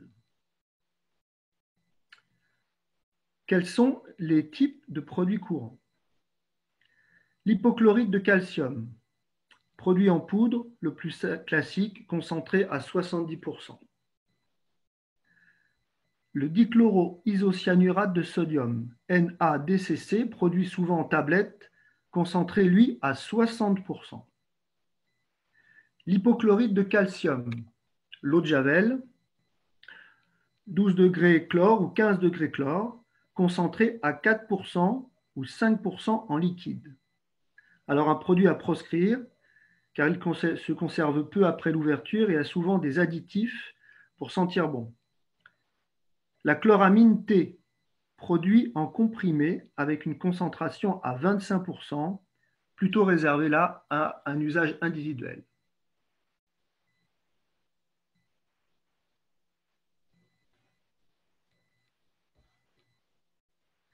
Étape 3.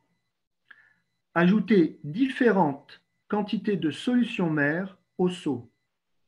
Dans l'exemple, on voit 0,5 ml dans le seau numéro 1, 1 ml dans le 2, 1,5 ml, 2 ml, 4 ml et 6 ml. Étape numéro 4. Remuer pendant 10 minutes et laisser réagir le chlore pendant 20 minutes avant d'arriver au temps de contact de 30 minutes qui, je le rappelle, est nécessaire pour tuer les agents pathogènes. Étape numéro 5. Mesurer le chlore résiduel dans chaque seau et choisir celui dont la concentration est la plus proche de 0,5 mg par litre. Comme vu précédemment, la mesure du chlore résiduel peut se faire par colorimétrie avec un pool tester et l'ajout d'un réactif adéquat.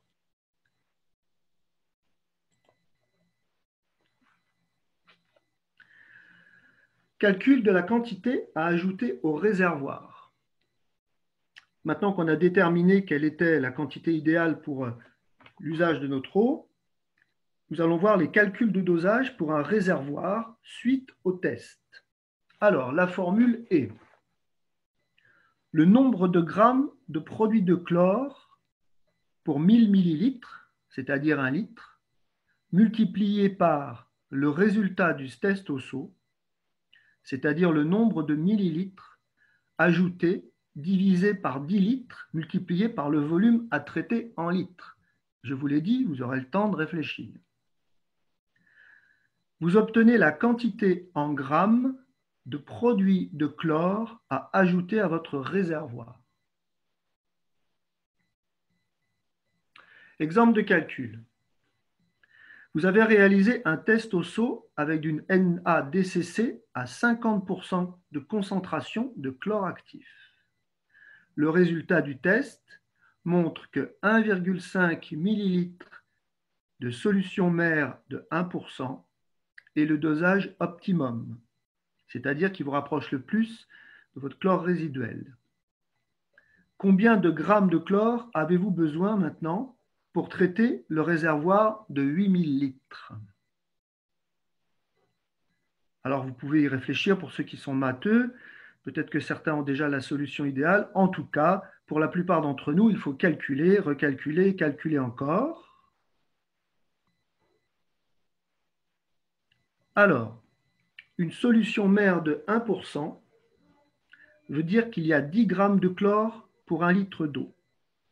10 grammes de chlore actif. Sachant que le produit est concentré à 50%, cela veut dire qu'on a besoin de 20 grammes de produit pour avoir 10 grammes de chlore actif. 20 grammes de produit commercial pour 10 grammes de chlore actif. Ensuite, dans notre exemple, nous avons constaté que le meilleur résultat du test au seau était lorsque nous avons ajouté 1,5 ml de notre solution mère à 10 litres d'eau. Maintenant, multiplions par le volume de 8000 litres du réservoir. Cela nous donne un résultat de 24 grammes de chlore commercial pour traiter notre volume.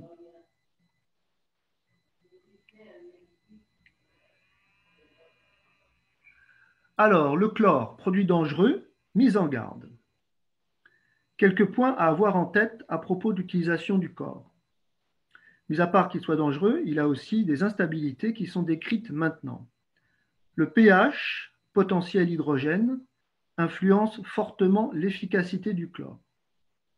Si le pH est supérieur à 8, la chloration est inefficace. Il est donc important de suivre le pH pour maintenir une désinfection efficace. Le chlore est instable à température élevée, notamment au soleil.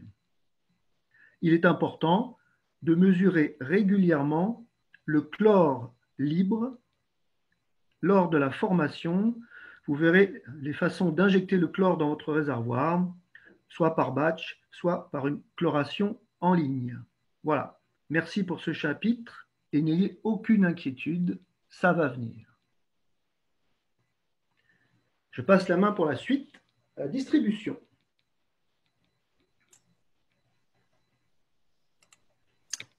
Bonsoir à tous. Alors là, c'est Jean-Michel Delatière qui va prendre la suite. Donc, nous venons de voir la sélection de la source d'eau. Vous avez vu aussi la décantation ou la filtration de l'eau. Vous avez vu ensuite la chloration de l'eau, la désinfection. Et nous allons voir maintenant avec moi la distribution. Alors, on doit aussi stocker et distribuer cette eau traitée. Donc, on va voir en détail ce volet. Nous reprenons les indicateurs clés du standard 1 de l'approvisionnement en eau sur l'accès à l'eau et la quantité. C'est page 123 du manuel Sphère. Alors, l'un des premiers critères qu'il faut retenir, c'est qu'il faut au minimum pouvoir distribuer 15 litres par personne et par jour. Il faudra prévoir également 250 personnes maximum par robinet, 500 personnes maximum par pompe à main, 400 personnes maximum par puits. Pour la lessive, un maximum de 100 personnes par poste. Pour les toilettes, 50 personnes par poste. Et la distance maximum qu'il faut prévoir entre l'accès à l'eau et le foyer, c'est 500 mètres. On prendra aussi en compte le temps d'attente aux sources d'eau qui doit être inférieur à 30 minutes. Lors de l'examen de la façon dont les gens collectent l'eau, il est important de s'assurer également que l'accès pour tous est pris en compte, que les personnes âgées, les personnes handicapées et tous les groupes marginalisés, que tous puissent accéder à l'approvisionnement en eau. L'évaluation de la distribution doit également tenir compte du fait que chaque contexte nécessitera une approche différente. Pour l'évaluation de la distribution, nous devons prendre en compte la dispersion des bénéficiaires, la distance jusqu'au site de production, l'état des éventuels réseaux d'eau et raccordements électriques existants, le type de camion disponible et l'état des routes, la zone de distribution d'eau et les entrepôts de la région. Des efforts particuliers sont nécessaires pour évaluer les endroits où vivent les personnes dans des zones difficiles d'accès, ainsi que les groupes vulnérables. Faites attention aussi aux capacités des communautés affectées.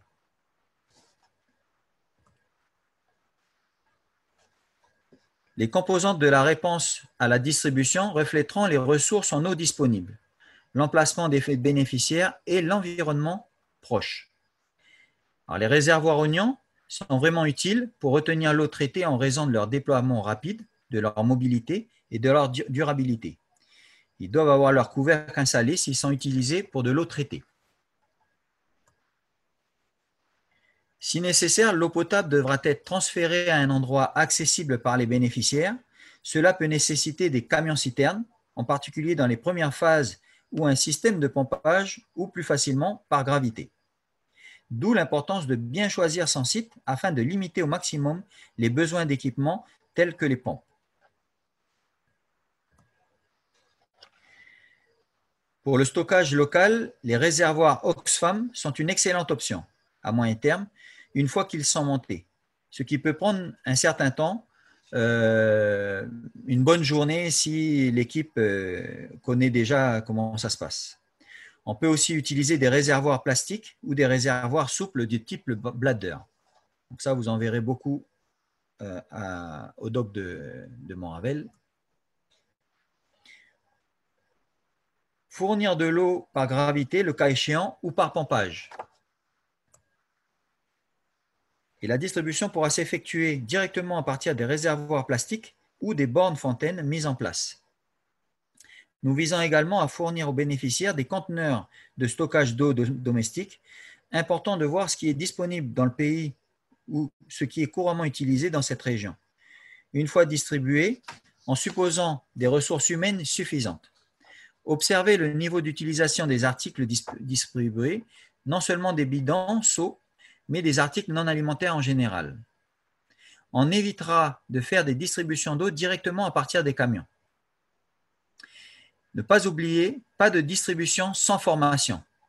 Si les articles distribués ne sont pas communs à ceux touchés par une catastrophe, assurez-vous qu'une session d'éducation ou sensibilisation accompagne les activités de distribution. Gardez aussi en tête que l'ensemble des équipements utilisés doit être propre et désinfecté. La distribution par camion-citerne, souvent appelée water trucking, peut être un moyen rapide de transporter de l'eau vers les zones dans les besoins pendant la phase initiale de situation d'urgence. La conception de cette distribution est essentielle à l'efficacité de la distribution. Nous examinerons toujours les types de camions disponibles, les conditions routières, l'accès, les distances. Cependant, les opérations sont coûteuses et relativement longues à administrer. Il est donc nécessaire de considérer la stratégie de sortie dès le départ. N'oubliez pas que le transport par camion-citerne est beaucoup plus efficace si l'eau peut être déchargée dans des réservoirs de stockage que de permettre aux gens de récupérer leur eau directement du camion. N'oubliez pas de demander et de vérifier la qualité des citernes. Quel était l'usage de la citerne avant la catastrophe? C'est tout à fait compréhensible. Il ne faut pas utiliser une citerne qui a utilisé des hydrocarbures. Ça sera néfaste pour la distribution d'eau. Impliquez les communautés dès le début pour mettre en place un système de suivi afin d'optimiser les transports. On suivra les mêmes réflexions pour une distribution par bateau. Donc là, vous voyez 3 exemples de transport par camion. En haut à gauche, il s'agit d'un camion citerne spécialisé, donc qui est réservé à cet effet. En haut à droite, il s'agit d'un réservoir flexible, bladder, de transport qui a été installé à l'arrière d'un camion en plateau. Alors, dans ce cas-là, il faut s'assurer à utiliser un bladder muni de sangles. Ça peut être très dangereux d'avoir de l'eau dans un bladder souple. Ça rend le camion instable et donc ça peut causer des accidents. Et la photo du bas, elle a été prise au Népal. Et là, c'est un camion à bascule, à benne basculante, pardon, qui a été utilisé et dans lequel on a installé des citernes en plastique et donc tout à fait disponible. Alors là, la citerne en plastique, elle est plus rigide et donc plus propre à faire ce genre de transport. Donc, ce genre de transport-là pourra être fait aussi par bateau. Donc là, ici, on voit des types de distribution. Donc, alors je vous laisse un petit temps de réflexion pour la première photo en haut à gauche, pour que vous essayiez de voir ce qui ne va pas dans cette diapo. Vu tout ce qu'on a dit sur la préparation du site auparavant et sur les installations de nos équipements. Donc, je vais vous le dire tout de suite. Donc, en fait, là, on voit, c'est un réservoir Oxfam.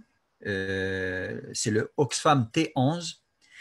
Et donc, on voit qu'il n'y a pas de périmètre de protection autour des équipements. Ils sont utilisés directement par les populations et très très proches de la citerne. Et on voit une mare d'eau juste derrière la fontaine de distribution. Et donc, en fait, on constate d'une part qu'il n'y a pas de drainage, que l'eau elle est stagnante à 2 pas de la citerne, ce qui peut causer un affaissement du sol et donc un dommage à la citerne. Et plus loin derrière, là-bas, on voit une zone de lessive et en fait qui n'est pas matérialisée non plus. On ne sait pas où l'eau sale va, donc voilà, il y a des choses à faire sur ce site. Donc voilà l'exemple de choses qu'il ne faut pas nécessairement faire. La photo du milieu. On voit des enfants qui sont à une borne fontaine. Donc là, c'est pareil, je vais attaquer directement. On voit que les enfants sont laissés libres autour de la borne fontaine. Ils ont les pieds dans l'eau, ils semblent jouer avec le robinet. Il y en a un petit qui remplit un bidon, mais qui est dégueulasse. Donc en fait, là, on voit plusieurs choses à ne pas faire. Le site n'est pas sécurisé. Les enfants jouent librement avec l'eau. Ils pataugent dans l'eau, donc pas de drainage.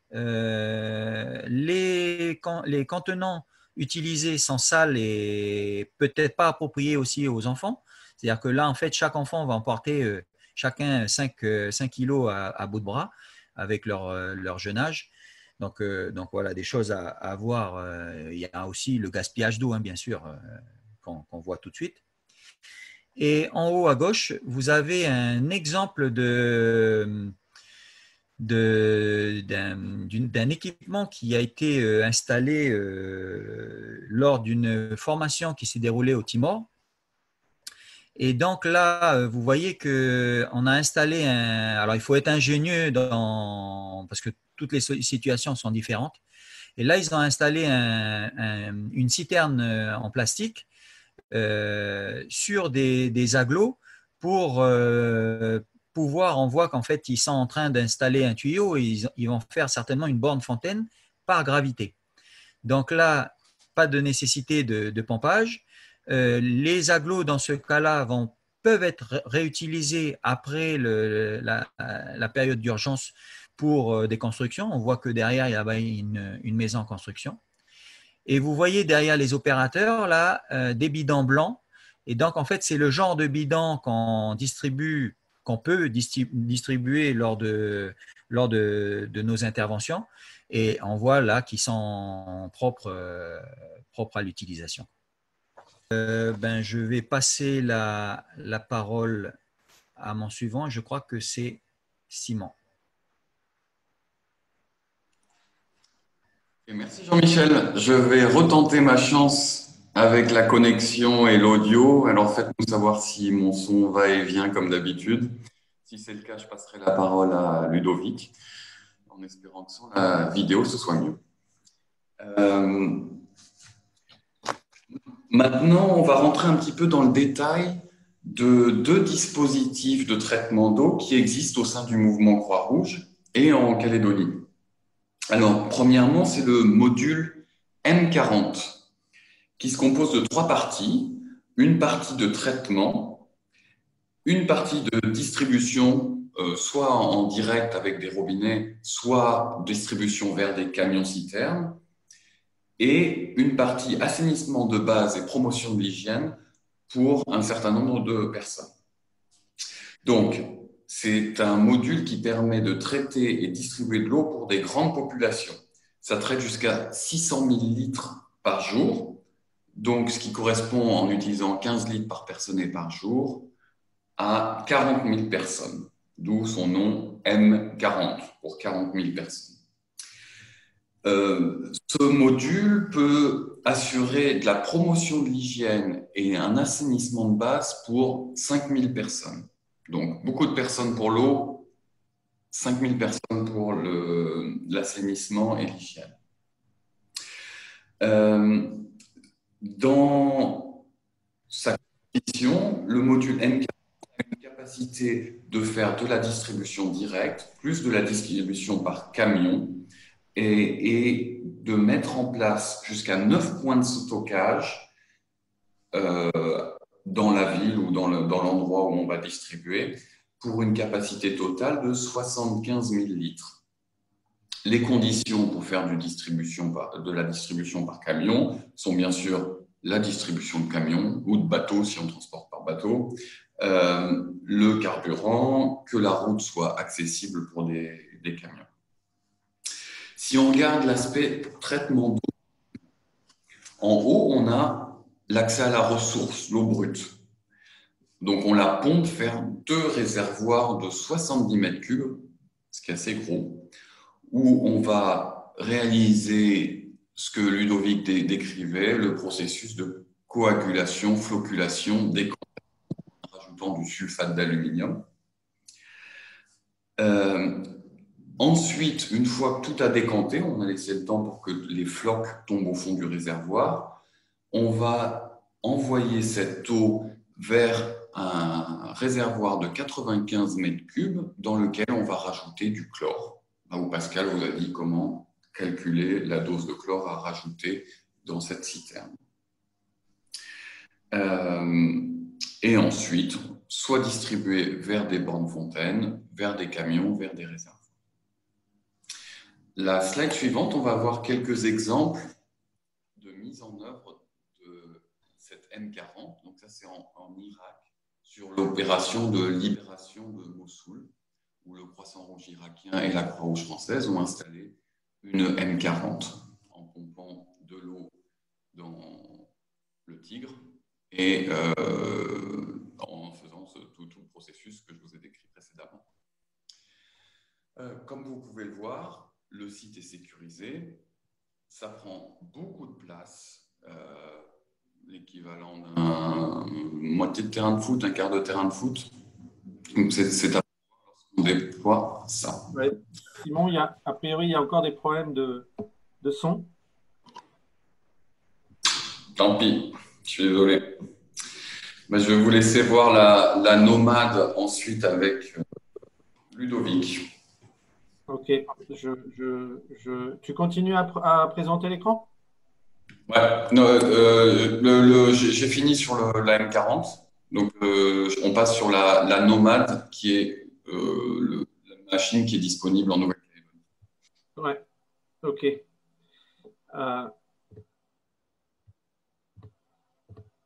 Ok, donc, donc maintenant on passe à l'exemple d'une station de traitement qui est disponible en Nouvelle-Calédonie. Donc ça s'appelle la Nomade. Donc on va y rentrer un petit peu plus dans le détail puisque c'est aussi une unité qui est beaucoup présente dans les sociétés nationales du Pacifique. C'est-à-dire que si vous êtes amené à intervenir dans d'autres pays comme le Vanuatu, les îles Salomon, les Fidji, les Samoa, vous trouverez sur place des nomades. Ici, on est sur on est aussi sur une population potentielle de 5000 personnes. Le fonctionnement de l'unité, comment ça fonctionne? Vous allez avoir, en commençant vers la gauche, en haut, le tuyau qui est mis au centre de la rivière ou d'un lac, un flotteur qui permet de maintenir ce tuyau entre deux eaux, donc ça évite de pomper la boue en profondeur ou des feuilles, des débris en surface. En plus, il y aura un clapet anti-retour qui équipera l'extrémité du tuyau pour éviter de désamorcer la pompe quand elle s'arrête, et d'une crépine pour ne pas justement pomper les feuilles et compagnie. Donc cette eau va passer dans une motopompe en dessous et va rentrer dans un préfiltre. Donc ce préfiltre, il y a une grille qui permet d'enlever les grosses particules, et il y aura aussi un filtre coton, on appelle ça une grosse chaussette, qui permet déjà d'avoir une filtration complémentaire des gros éléments sableux, silt et compagnie. Ensuite, l'eau va rentrer dans ce qu'on appelle à proprement parler la nomade. Donc, c'est l'unité que vous voyez au milieu et qui est sur la photo en haut à droite avec les trois, le cadre blanc, et on en voit trois tubes bleus. Donc, les trois tubes, en fait, ça correspond d'abord à un filtre à coton qui va filtrer les particules de plus de 5 micromètres. Ensuite, on va avoir un filtre à charbon qui capte les molécules chimiques chargées telles que le chlore, les pesticides, une partie des métaux lourds, qui va aussi permettre d'enlever le goût et l'odeur si l'eau en avait. Et le troisième élément sera un traitement ultraviolet qui est l'étape finale. En fait, on ne le voit pas sur l'équipement, mais cette série, elle est doublée. Donc, en fait, vous avez en parallèle les trois filtres de chaque côté. Il y aura 2 filtres à coton, 2 filtres à charbon, 2 filtres à UV, les 2 étant en parallèle. Chaque série pouvant être indépendante de l'autre.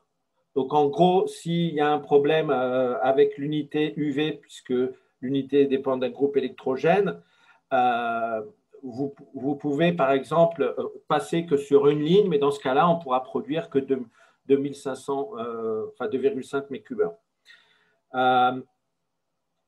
Le traitement à l'UV permet de détruire efficacement les virus, les bactéries, les champignons, algues, protozoaires, notamment en endommageant leur ADN. Alors, ce qui est à noter ensuite, l'eau traitée va être acheminée dans un conteneur de stockage qui peut être un bladder, comme on a vu précédemment. Donc, le point important à vraiment avoir en tête par rapport à cette unité, si vous faites bien attention, il y a quelque chose qui n'apparaît pas, puisqu'en fait, il n'y a pas de chloration incluse dans ce kit. Donc, on a vu tout à l'heure que vous avez vu avec Pascal les différentes étapes que vous pouvez faire pour rajouter du chlore dans une eau qui a été traitée. Donc, c'est quelque chose qui peut être fait de manière additionnelle, puisque ce n'est pas intégré dans l'unité. Diapositive suivante. Donc ici, vous voyez quelques photos illustrant. Donc la photo du bas, en fait, ça vous montre en fait l'unité. Pourquoi elle a été largement distribuée dans le Pacifique? Parce que c'est une unité qui est autonome et très compacte. Vous voyez, en fait, tout l'équipement qui a été mentionné avant tient dans ces 2 boîtes jaunes. Donc, les 2 boîtes jaunes, ça constitue une nomade. Ça tient à l'arrière d'un pick-up. Ça inclut tout ce que vous voyez sur la photo en haut à droite, où en fait, là, il y a 2 unités. Mais voilà, vous avez, alors, au premier pan, il y a la pompe. Vous avez à droite le générateur qui sert à alimenter les unités UV. Donc, il y a aussi toute la connectique, tous les tuyaux, le pré-filtre. Tout ce qui n'est pas inclus, par contre, c'est les réservoirs que vous avez en arrière-plan ou les bornes fontaines. Donc ça, ce n'est pas inclus dans l'unité. Sur la photo de gauche en haut, vous voyez en fait un équipier en train de sûrement vérifier le module UV, potentiellement changer une lampe suite à un dysfonctionnement. Donc ça, par expérience, c'est quelque chose où on fait vraiment attention parce que c'est assez fragile. Donc c'est un élément faible de l'unité. Et on comprend très bien que si le traitement UV ne fonctionne pas, dans ce cas-là, on ne produit pas une eau potable. OK, donc maintenant, on va en résumé voir les points clés à retenir. Le premier, c'est garder en tête que le manuel Sphère, c'est vraiment une ressource essentielle. Et cette ressource, elle est reconnue du monde humanitaire. Donc, elle vous servira pour toutes les étapes de l'approvisionnement en eau, que ce soit l'identification de la ressource avec des questionnaires prédéfinis, que les parties traitement et distribution avec des indicateurs précis et concrets à atteindre. N'oubliez pas les aspects sécurité pour le personnel, mais aussi pour les populations dans toutes les activités que vous allez mettre en œuvre. Vous allez utiliser des équipements qui potentiellement sont dangereux, des produits chimiques. Donc, pensez toujours à la protection de la source, le site de traitement, les sites de distribution, mais aussi le transport par camion. On a vu aussi l'importance du choix de la source en fonction de votre stratégie à moyen terme et à long terme. Hein, Chloé vous l'a mentionné, une fois que vous allez installer votre site, vous n'allez probablement pas en changer d'ici la fin de l'intervention. Donc, une bonne identification est indispensable. Enfin, pensez à bien enregistrer et documenter votre travail terrain, votre travail lorsque vous serez sur le terrain. Ayez un carnet où vous pouvez noter toutes les analyses effectuées.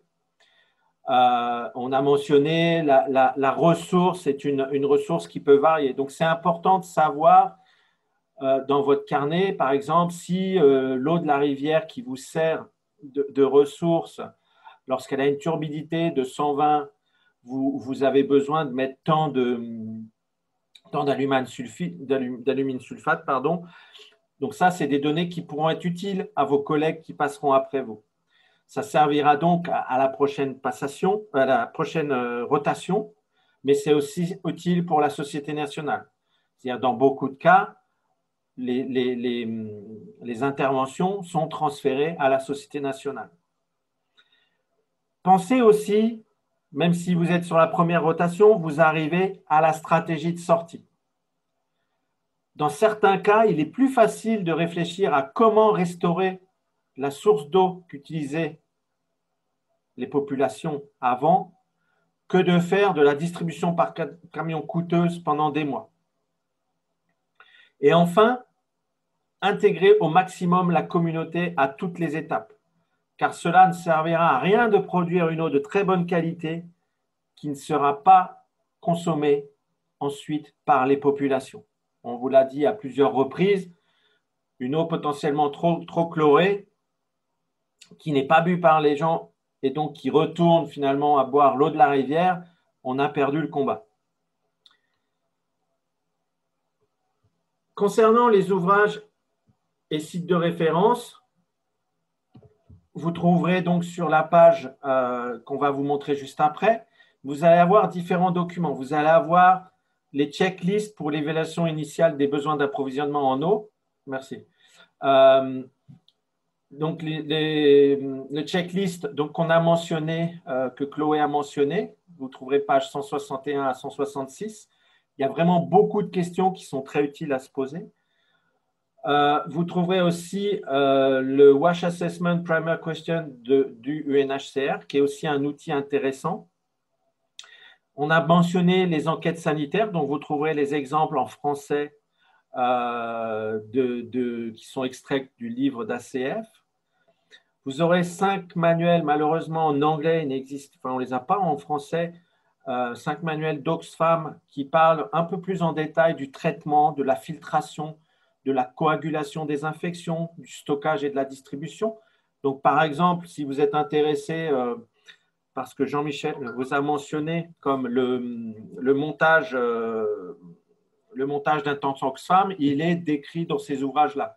Maintenant, pour prolonger une question qui a été posée dans l'évaluation la dernière fois, ce n'est pas nécessaire aujourd'hui de connaître comment on va monter un temps Oxfam. Il y aura aussi une fiche réflexe unité et conversion, qui est un petit document de plusieurs pages qui rappelle des choses qui, des fois, peuvent paraître basiques, mais qui sont nécessaires pour tout le monde. Les conversions entre mètres cubes, litres, les différentes unités. Donc ça, c'est aussi quelque chose qui est intéressant à garder. Enfin, voilà, diapo suivante, s'il te plaît. Donc ça, c'est la page d'information du webinaire. Le lien est voilà, on va cliquer dessus pour vous montrer rapidement. Donc, en fait, c'est fait sur le même modèle que pour le webinaire numéro 1. Donc, vous allez avoir la présentation, l'enregistrement vous sera sûrement mis en ligne demain dans la journée. Je vais enlever mon petit gros mot au montage.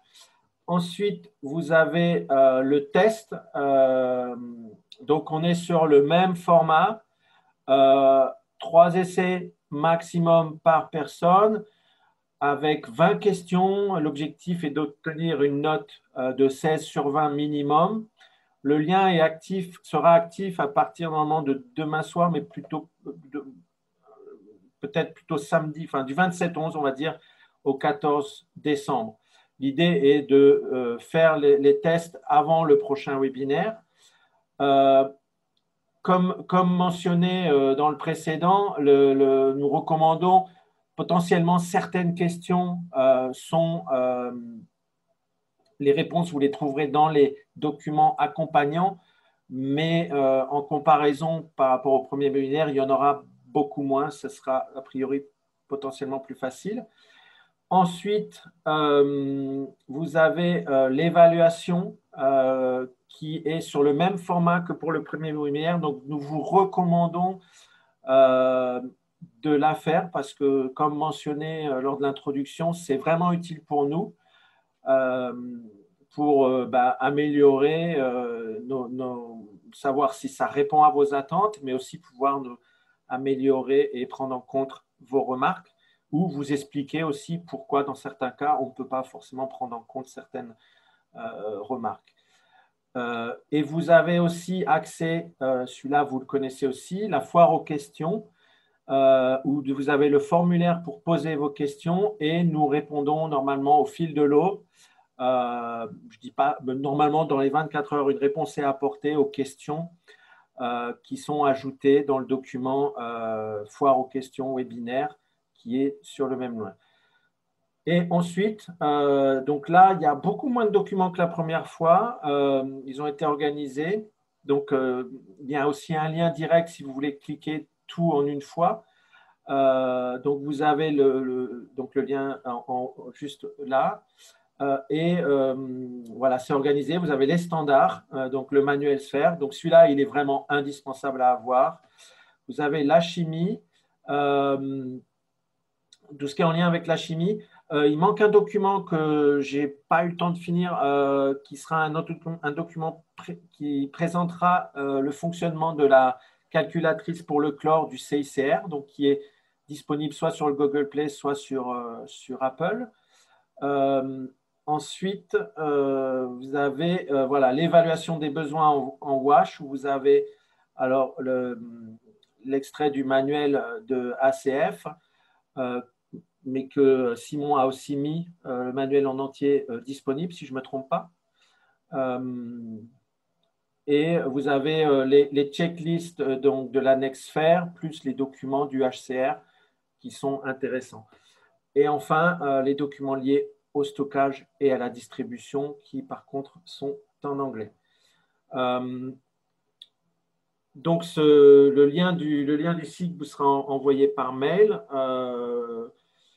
Donc, on arrive donc à la dernière diapositive qui est la clôture de ce webinaire. C'était un peu plus long que la dernière fois finalement. Je ne vois pas de questions particulières, mais si vous avez des questions qui vous viennent par la suite, n'hésitez pas d'utiliser la FAQ, c'est fait pour ça. En vous remerciant de votre participation et en vous souhaitant bon courage pour le test et pour l'évaluation dont on attend le maximum de réponses. Non, c'était Simon, j'ai mis mon micro, je ne sais pas comment ça va faire pour dire au revoir et merci à tous. Voilà, merci à tous, au revoir. Au revoir, bonne soirée à tous. Salut la bande.